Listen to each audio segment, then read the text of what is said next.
إلى صعبة، إلى صعبة،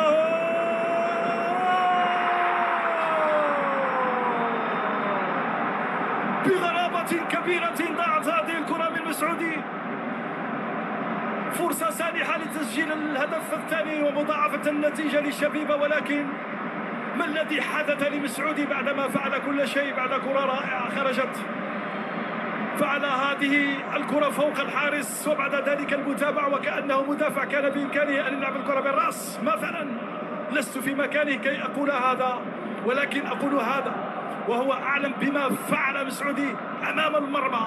خرج الكرة على طريقة المدافعين مع المساعدين. ها هي الكرة، آخر الكرة مسعودي أمام المرمى بيسراه، يلعبها مباشرة إلى خارج الملعب، يضيع فرصة كبيرة، لم يستغل الفرصة كما ينبغي.